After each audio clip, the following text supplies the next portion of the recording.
MBG speak के साथ बिलाल गौरी आपकी खिदमत में हाजिर है। पाकिस्तान की सियासत में सितंबर सितमगर साबित होने जा रहा है, क्योंकि इस महीने में एक नहीं बल्कि 3 चीफ अपने ओहदे की मियाद ख़त्म होने पर घर जा रहे हैं। सबसे पहले सदर आरिफ अलवी को घर जाना है, क्योंकि उनके ओहदे की जो मियाद है वो 9 सितंबर को ख़त्म हो रही है। उसके बाद 11 सितंबर 2023 को DGISI lieutenant general Nadeem Anjum की रिटायरमेंट है, उनकी मुद्दत मुलाजमत ख़त्म हो रही है। और उसके बाद फिर 16 सितंबर 2023 को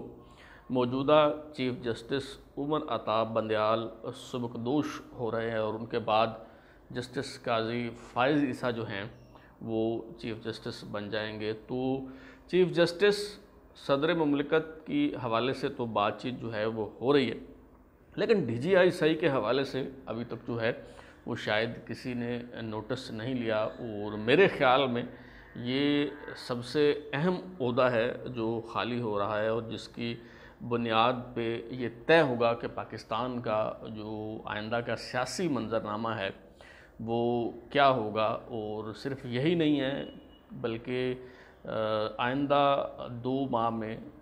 6 जर्नल जो हैं अफवाज पाकिस्तान के वो रिटायर हो रहे हैं। उनकी जगह नए जो तकर्रियाँ होंगी, तरक्कियाँ होंगी, जो तरक्की के मुंतज़र मेजर जनरल हैं उन्हें जो है वो प्रमोट करके लेफ्टिनेंट जनरल बनाया जाएगा, वो ओहदे संभालेंगे। मौजूदा जो आर्मी चीफ़ हैं जनरल आसिम मुनीर, उन्हें अपनी टीम, उनके जो बाएतमाद लोग हैं जिनकी सलाहियतों पे उन्हें भरोसा है, उन्हें वो आगे लेके आएंगे। और यूँ ये सितंबर और फिर आगे नवंबर में उनकी जो मामलात पे गिरफ्त है वो मज़ीद मजबूत हो जाएगी। तो मुस्तकबिल का मंजरनामा जो है वो क्या होगा। और ये जो बातें हो रही हैं कि मौजूदा DGISI lieutenant general Nadeem Anjum को एक्सटेंशन दी जा रही है, मुद्दत मुलाजमत में तोसी दी जा रही है, इसमें कितनी हकीकत है। और अगर ये बात दुरुस्त नहीं है तो फिर नया DGISI जो है वो कौन होगा, आज के शो में हम इसी हवाले से गुफ्तगू करेंगे। तहरीक इंसाफ के चेयरमैन और साबिक वज़ीर-ए-आज़म इमरान खान जिस तरह जाते जाते बारूदी सुरंगें बिछा गए और ये एहतमाम कर गए कि उनके जाने के बाद जो भी हुकूमत बने, जो भी वज़ीर-ए-आज़म आए, उससे मामलात जो हैं वो संभाले ना जाएं, तो इसी तरह साबिक army chief general Qamar Javed Bajwa भी जाते जाते ऐसी कार्रवाई डाल गए और ऐसा बंदोबस्त और ऐसा एहतमाम कर गए कि उनके जो जानशीन हैं वो चाहते हुए भी कुछ ना कर पाएँ और मामलात संभालने में उन्हें अच्छा खासा जो है वो वक्त लग जाए। और जो कार्रवाई उन्होंने डाली माजी में उसकी कोई मिसाल नहीं मिलती, और वो ये थी कि 12 अक्टूबर 2022 को, यानी रिटायरमेंट से चंद हफ्ते पहले, जनरल कमर जावेद बाजवा ने कोई 1, 2 या 3 नहीं बल्कि 12 मेजर जनरल्स को, 12 2 स्टार जनरल्स को 3 स्टार जनरल के तौर पे प्रमोट कर दिया, उनकी जो है वो तरक्की कर दी। और जिन मेजर जनरल्स को प्रमोट किया गया बतौर लेफ्टिनेंट जनरल, उसमें उस वक्त के DG/ISPR major general Babar Iftikhar, Inam Haider Malik, major general Fayyaz Hussain Shah, major general Nauman Zakaria, major general Zafar Iqbal, major general Aman Bilal Safdar, major general Ahsan Gulrez, major general Syed Amir Raza, major general Shahid Imtiaz, major general Munir Afsar, major general Yusuf Jamal और मेजर जनरल काशिफ नज़ीर शामिल थे। अब ये जितने भी मेजर जनरल जो प्रमोट किए हैं, 12 मेजर जनरल्स, उसमें इतलात ये हैं कि सिर्फ 2 मेजर जनरल ऐसे हैं कि जो मौजूदा आर्मी चीफ़ की गुड बुक्स में हैं। उनमें एक मेजर जनरल शाहिद इम्तियाज़ हैं जिन्हें के कोर कमांडर रावलपिंडी लगाया गया है, जबकि दूसरे मेजर जनरल एहसन गुलरेज़ हैं जिन्होंने लेफ्टिनेंट जनरल के रैंक में तरक्की पाने के बाद जिन्हें DG जॉइंट स्टाफ जो है वो तैनात किया गया है। तो यही वजह है कि 8 माह हो चुके हैं मौजूदा army chief general Asim Munir को ओहदा संभाले हुए, लेकिन इन 8 माह के दौरान अभी तक उन्होंने सिर्फ 2 जो मेजर जनरल हैं उन्हें बतौर लेफ्टिनेंट जनरल प्रमोट किया है, क्योंकि इससे पहले वो इसलिए वो तरक्की नहीं दे सके कि अपनी टीम जो है वो सामने नहीं ला सके, क्योंकि जो अफसर मुस्तकबिल में रिटायर होने थे, जो सीटें खाली होनी थी, उनकी जगह भी जनरल कमर जावेद बाजवा जाते जाते जो है वो प्रमोशंस दे गए। और अब जाहिर है कि जिसको आप प्रमोट करते हैं वो आपका हम ख्याल होता है, आपकी टीम में शामिल होता है, तो अगला आने वाला जो चीफ होता है वो कंफर्टेबल जो है वो फील नहीं करता। अब सितंबर में 4 जनरल जो हैं वो रिटायर हो रहे हैं, क्योंकि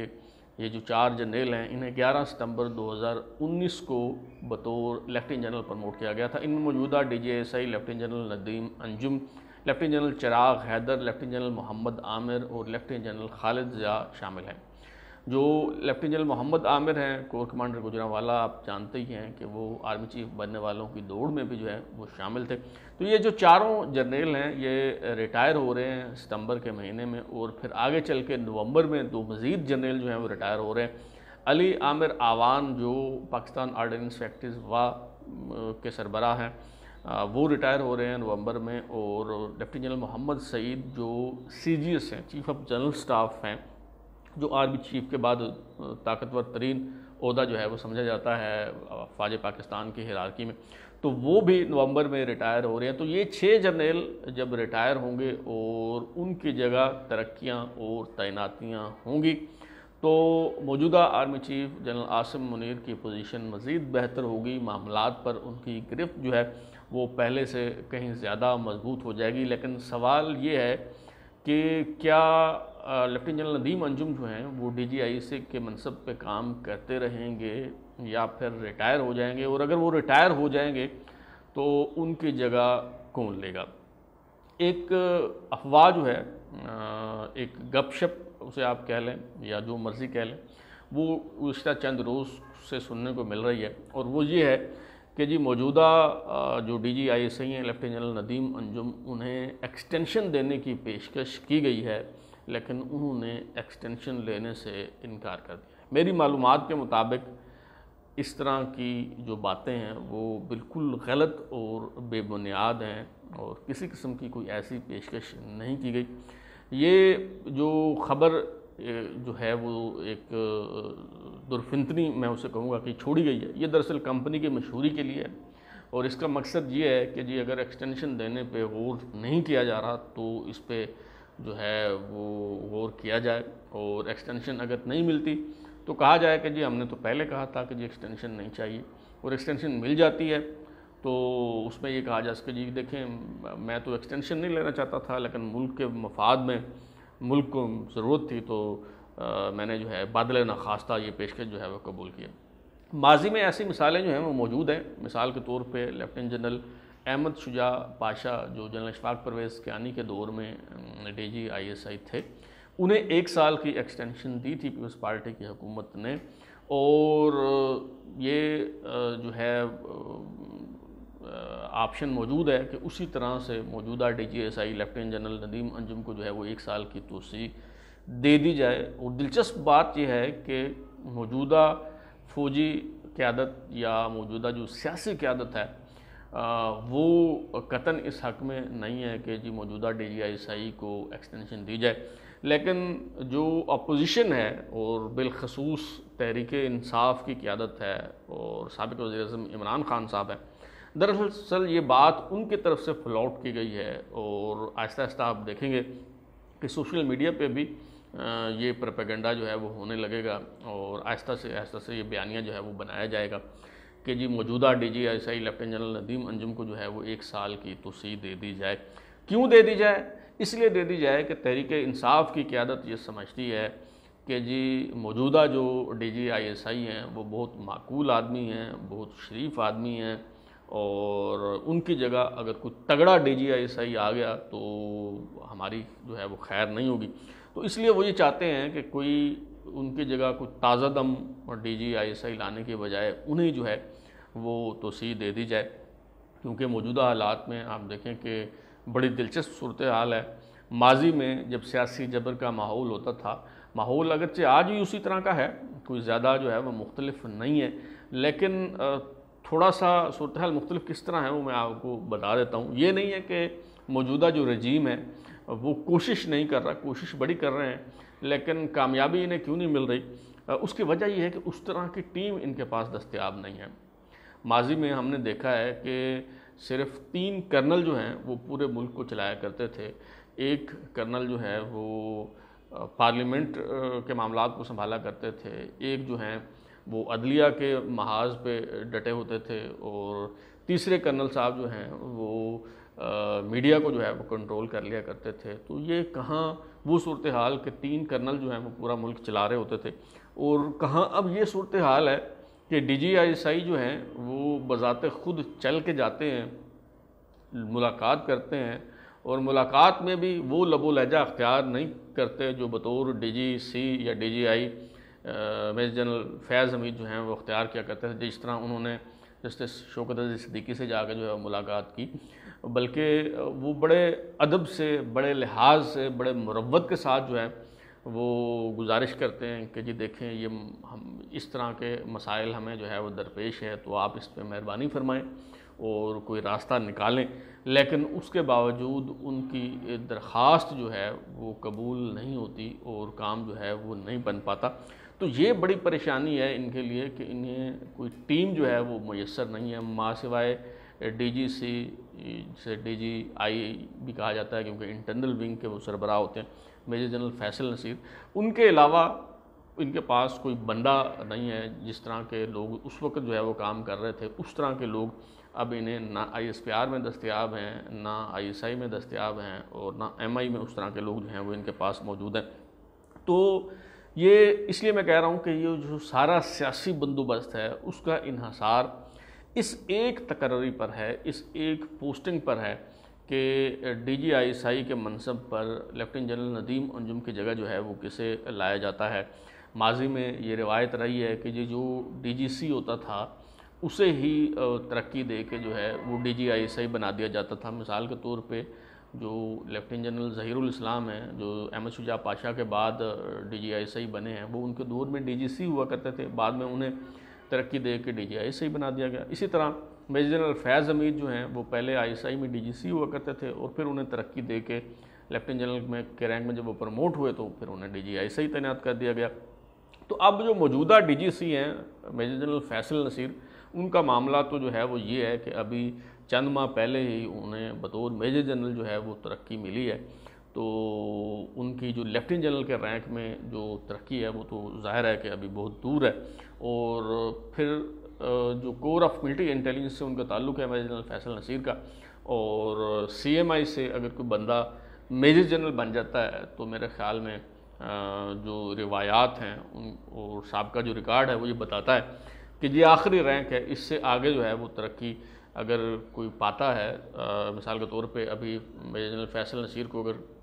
आगे चल के कभी भी 1 साल बाद, 2 साल बाद, 3 साल बाद जो है वो लेफ्टिनेंट जनरल के रैंक में तरक्की दी जाती है, तो ये अपनी नौयत की इकलौती मिसाल होगी कि कोर ऑफ मिलिट्री इंटेलिजेंस से किसी को लेफ्टिनेंट जनरल जो है वो प्रमोट किया जाएगा। जो इनसे पहले जो DGC रहे हैं उनके बारे में अगर हम बात करें,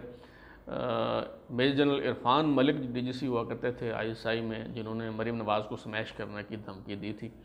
तो वो भी खासे तगड़े जो है वो DGC हुआ करते थे, लेकिन वो सुपरसीड हो गए थे। लास्ट टाइम जब प्रमोशंस हुई तो उन्हें लेफ्टिनेंट जनरल के रैंक में प्रमोशन जो है वो नहीं मिल सकी थी। इसी तरह जो इनसे पहले मेजर जनरल फैसल नसीर से पहले DGC हुआ करते थे मेजर जनरल काशिफ नज़ीर, वो अगरचे लेफ्टिनेंट जनरल के रैंक में तरक्की पा चुके हैं, लेकिन उनका ताल्लुक़ इंजीनियरिंग कोर्स से है, और इंजीनियरिंग कोर्स से किसी को DGISI लगाना जो है वो लगाया तो जा सकता है, लेकिन रिवायत नहीं है। मियाँ नवाज शरीफ जब वज़ीर-ए-आज़म थे तो उन्होंने इस रिवायत को तोड़ा और उन्होंने लेफ्टिनेंट जनरल जावेद नासिर, जिनका ताल्लुक़ इंजीनियरिंग कोर्स से था, उन्हें DGISI जो है वो लगाया। लेकिन इस फैसले को उस वक्त की जो फौजी इस्टेब्लिशमेंट थी उसने कबूल नहीं किया, और फिर जब मियाँ नवाज शरीफ दूसरी बार वज़ीर-ए-आज़म बने तो उन्होंने लेफ्टिनेंट जनरल ज़ियाउद्दीन को जो है वो DGISI लगाया, लेकिन वो बहुत काबिल आदमी थे और उनका जो मिलिट्री कैरियर है वो बड़ा शानदार था, और उन्होंने डिवीज़न को भी कमांड किया था लाहौर में, फिर कोर कमांड गुजरांवाला रहे, और उनका मिलिट्री कैरियर इतना शानदार था कि जनरल परवेज़ मुशर्रफ जब आर्मी चीफ बना तो वो उन्हें अपना सीजीएस लगाना चाहता था, और लेकिन मियां नवाज शरीफ साहब ने कहा कि जी नहीं, इस बंदे को हमने DGI ही लगाना है। तो वो एक एक्सेप्शनल जो है वो केस है, तो इसलिए ये अमकान भी जो है वो मौजूद नहीं है। तो जितने भी मौजूदा लॉट है, मौजूदा जो लेफ्टिनेंट जनरल हैं, उनको अगर आप देखें तो उसमें से कोई ऐसा तगड़ा उम्मीदवार जो है वो दिखाई नहीं देता कि जो army chief general Asim Munir की गुड बुक्स में भी हो और बहुत तगड़ा उम्मीदवार भी हो और जिसका इंटेलिजेंस का जो है वो कोई एक्सपीरियंस भी हो। तो ज़्यादातर अमकान इस बात के हैं कि ये जो 6 जनरल रिटायर हो रहे हैं सितंबर और फिर नवंबर में, उनकी जगह तरक्की के मुंतज़िर जो मेजर जनरल हैं उनमें से किसी को बतौर लेफ्टिनेंट जनरल प्रमोट करके DGI जो है वो लगा दिया जाए। तो इसके अमकानात जो हैं वो ज़्यादा हैं। बहरहाल ये जो सितंबर का महीना है, चाहे ये बात इधर हो या उधर हो, यानी कोई तगड़ा उम्मीदवार आए DGI के मनसब पे या फिर कोई इसी तरह का बंदा जो है वो लगा दिया जाए या फिर एक्सटेंशन दे दी जाए जिसका कि अमकान जो है वो नहीं है,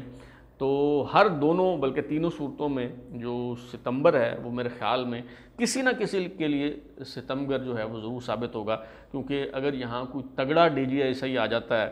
तो फिर तो सूरत हाल ये है कि हाफिज़ दे नारे वजणगे। तो लेकिन अगर ऐसा नहीं होता और उन्हें कोई जिस तरह का बंदा मौजूदा सूरत हाल के हवाले से, क्योंकि आगे इलेक्शन भी होने हैं और बड़े मामलात हैं कि जिनको जो है वो संभालना है, तो अगर ये इस तरह का बंदा नहीं मिल पाता और सही बंदे की तैनाती नहीं हो पाती तो फिर सारे का सारा मनसूबा जो है वो धरे का धरा रह जाएगा। तो देखते हैं कि इस हवाले से क्या फ़ैसला होता है। जैसे जैसे कुछ तफसीलात सामने आएंगी हम आपके साथ ज़रूर शेयर करेंगे। अब तक के लिए इतना ही। बिलाल और को इजाज़त दीजिए, फिर मुलाकात होगी। अगर आपको हमारा शो पसंद आया तो उसे लाइक करें, कमेंट करें, शेयर करें और हमारा चैनल सब्सक्राइब करने के बाद बेल आइकन यानी घंटी ज़रूर दबाएँ ताकि आपको नई वीडियोज़ के नोटिफिकेशन मिलते रहें। बहुत शुक्रिया।